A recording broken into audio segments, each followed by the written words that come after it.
Шолпан. Авторы Мықтыбек Оразтайұлы. Күз. Алматының жүз құбылатын ауа райы бүгінде мінез көрсетіп тұр. Сіркіреген майда жаңбыр бөлшектері адамдардың көз алдында секунд сайын өсе түскендей. Тамшылары іріленіп, кәдімгі ақ нөсерге айнала бастады. Жапырақтары селдіреген жүдеу ағаштардың жазды күнгідей мың бұралып, ырғалуға да шамасы келмей қалған. Тағдырдың талқысына ұшырағандай кейбір жапырақтар үзіліп түсіп, тамшымен араласып, ары қарай қалықтап, ағаштан ұзап барып жерге елеусіз ғана етпеттеп қонып жатты. Күздің мына әдемілігі мен қаталдығын тамашалап тұра беруге уақыт аз. Аялдамада мен секілді басына дейін оранып, қымтанып алған жолаушылар көп. Бәрі де көлік күтіп тұр. Аялдама деген уақытша ғана ықтасын ғой, көлігің келсе бұл жерде бір сәтте тұрмайсың. Тентек жауынға малшынған кең көшеден өтіп жатқан көліктерге қараумен ақ мына тентек құбылысты көз тойып тамашалауға мұршаң болмайды. Бір жеңіл көлік аялдамадан өтіп барып тоқтады. Артынан жедел басып жетіп бардым. Шопырмен тілдесіп үлгердім. Жарайды, 1000 теңге, деді шопыр сөзге келмей. Мына дүлей жауында ақымақ адам ғана саудаласып, уақытын текке өлтіретін шығар. Мақұл. Көліктің есігін аша бергенімде және бір қыз келіп қалды. Ағай, тоқтаңызшы, мен де мінемін, 2 бұрылыстан соң түсем.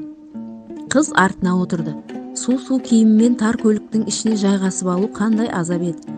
Мейлі, мұнда түнемеймін ғой, оған бала қабақ шытпай-ақ қояйын. Әзер дегенде оңтайлы жайғасып, салонның маңдайына жабысып тұрған жіңішке айна арқылы артта отырған манағы қызға көзім түсе кетті. Бейтаныс қызға тесіле қарау әдепсіздікке жататынын білемін ғой. Тез көзімді тайдырып әкеттім. Бірақ еріксіз айнаға тағы да қарадым. Себебі не екенін әлі ойлап та үлгерген жоқ едім. Таныс бейне сияқтанды. Әйтпесе нем бар? Сол көз, сол қабақ, сол келбет кім еді? Есіме түспей тұрғанынай. Мына жаңбыр қайтеді? Машинамды бағана ғана мойкаға жуып ем, тағы да быт-шыт болатын болды, деп өз-өзінен сөйлеп келе жатқан шопырдың сөзіне мән берместен айнадағы қыздың кім екенін есіме түсіре алмай отырдым. 2 бұрылыс деген не? Қыз шопырға тиісті ақысын беріп, түсу үшін есікке бұрыла бергенде сап ете қалды. Есіме сап ете қалды. Сол ғой, сол болмаса да соған қатты ұқсайтын бір қыз. Шопырға 1000 теңгелік сары құлақты ұстаттым да, мен де түсемін. Неге сен әлі жеткен жоқсың ғой, деді шопыр таңғалып. Мейлі, осы жерден түсе салам.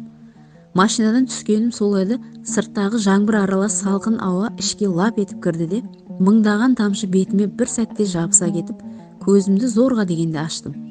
Қыз тротуарға түсіп алып, кетіп барады екен. Жылдамдата басып соңынан ердім. Қасақана жаңбыр маған қарама қарсы бүркіп тұрғанды. Қыздың да хәлі мәз емес. Желмен араласа ұйытқыған тамшылар қолшатырын ұшырып әкетердей ары-бері жұлқылаудан тайынбайды. Шолпан, дедім 2-3 қадам қалғанда дауыстап. Өз даусым емес, басқа біреудің дауысы секілді. Жасқана сөйлегендей болдым. Ол емес, басқа біреу болып шықса ыңғайсызданам ғой деген ойымда жоқ емес. Қыз қарай қоймаған соң тағы да қайталадым. Шолпан. Қыз тағы үнсіз ғана кетіп барады. Жанына жетіп қатарластым да, сәлеметсіз бе, дедім батылдау сөйлеп. Қыз енді ғана маған мән берді. Иә, не айтасыз? Шолпан, дедім 3-ші рет. Қыз жүзіме қарады. Мықтыбек аға, мәссаған, сіз бе? Иә, мен ғой. 16 жыл көрмеген жанды бірден тану қиынға соқпай ма деп қалдым. Ауылдан кеткеніне сонша уақыт болыпты. Әлемде ондай жанның бар екенінде ұмытып кетіппін ау. Ауылдағы үйдің бас жағында көршіңіздің үйінде бөтен қыз пайда болып, біздің мектепте оқи бастағанына біраз болған. Менің қарындасыммен тез достасты да, біздің үйге жиі келіп тұратын шығарды. Басқа жақта тәрбиеленген қыз. Ата-анасы бірден жол апатына түсіп, қайғыға ұшырады да, бір үйдің жалғызы, әрі паналайтын туысы болмаған соң біздің ауылдағы алыс нағашыларының үйіне келіп оқи бастады. Әке-шешесінің туыстары жоқ па, оны сұрауға батпайтынбыз. Өйтсек қыздың жарасын тырнап алатын сияқтанатынбыз. Ол келіп паналаған үйде бірнеше ұл қыз бар. олармен арасы қандай екенін қайдам, қолы босаса біздің үйден табыла кететін. Біздің қыздармен бірге сабақ дайындап, бірге сериал көріп, бірте-бірте біздің үйдің бір адамына айнала бастады. Ата-анам да оны жатсынбайды. Кей күндері біздің үйде ұйықтап, мектепке біздің үйден шай ішіп бара салатын кездері де болған. Солайша бір күні біздің үйге сабақ дайындап отырған кезде нағашы жеңгесі кіріп келген. Бізбен шала шұрпы амандасты да Шолпанға дүрсе қоя берді. Әй, сені мұнда кім жіберді? Ана ыдыстың бәрі жуылмай қалды ғой. Сен тұрғанда мен жуам ба? Жүр, жаныңның барында түс алдыма, деп ащы даусымен дөрекі сөйлеп жөнелгенде бәріміз үрпейістікте қалдық. Бізге бір қарап, долданған нағашы жеңгесіне бір қарап, ыңғайсызданған Шолпан үндеместен жайып тастаған кітаптарын жинай бастады. Қарай көр мұны, тірліктен қашып осында кеткеніңді қашан қоясың? Жеген наныңды ақтасайшы. Ана әйел қоятын емес. Менің анам сөзге араласты. Әй келін, сонша айғайлағаның не? Ең құрығанда шаңырағымды сыйласайшы. Ана әйел аздап болса да басылды. Жеңеш-ау, мен бір еріккеннен айғайлап жатыр дейсіз бе? Мына қыз ғой күйдіріп жатқан. Тірліктен қашып осында кетіп қала береді. Бірдеңеге ұшырап қалса кім жауап береді? Өзі болса біреудің аманаты. Менің анам үйіме келсе келеді де, онда не тұр екен? Балаға олай көптің көзінше жеки берме, жасып қалады. Өзі көңілі жарым қыз ғой, деп еді. Ана ашушаң әйел бір жола басылды. Шолпанды ертіп үйіне әкетті. Байғұс балаға үйіне барған соң тағы да ұрсадау. Асырағандарын міндет қыла бермей көңіліне қараса қайтеді екен. Сол қыз әке-шешесін Құдайға өз қолымен тапсырып па, басқа салмасын, деп анам айдаладағы қызды уайымдап қала берді. Уақыт өткен сайын ана алыс нағашысының Шолпанға деген қысымы, оны шеттетуі басқаларға болмаса да біздің үйдегілерге біліне бастады. Қашып кеткісі келетінін, бірақ баратын жері жоқтығын біздің қыздарға сан рет айтқан. Бірақ қолымыздан ешқандай жәрдем келмейді. Уақыт демде жылжып өтіп, Шолпанның 9-шы сыныпты бітіретін кезі де келді. Сол 2000 жыл болуы керек. 9-шыны бітіріп қалаға кетемін деп жүрген. Ол тұрып жатқан үйді Шолпанның үйі деп атап кеткенбіз. Бір қызығы әлі күнге дейін солай атаймыз. Әйтпесе ол үйден Шолпан кетіп қалғалы не заман. Сондай күндердің бірінде әкем мені Шолпанның үйіне жұмсады. Бау-бақшаны кесіп өтіп, ағаш қоршаудан аттадым да төтелетіп бара салдым. Айғайлап ем, ешкім дыбыс бермеді. Ақырындап есігіне жақындадым, дауыстадым. Тағы ешкім үндеген жоқ. Ешкім жоқ екен деп кеткелі тұрғанымда үйдің ішінен еден дүрс-дүрс етіп біреулердің жүгірген даусы естілді де бөгеліп қалдым. Үйдің сыртқы есігі оқыс ашылып, алба-жұлбасы шыққан Шолпан жүгіріп шықты. Оның мына түрін көріп шошып кеттім. Артынан сол үйдің 11-ші сынып оқитын ұлы да жүгіріп шығып, мені көріп көзі алақандай болып кілт тоқтады. Ол да ендігін баса алмай әзер тұр еді. Шолпан кемсеңдеп жылап жібере салды. Шолпан, не болды, неге жылайсың, дедім, жаным қалмай. Ол сыңсып қыстығып жылаған күйі жүгіріп келіп мені құшақтай алды. Мықтыбек аға, мені үйіңізге алып кетіңізші, деп еңіреп қоя берді. Бір сұмдықтың болғанын сезе қойдым.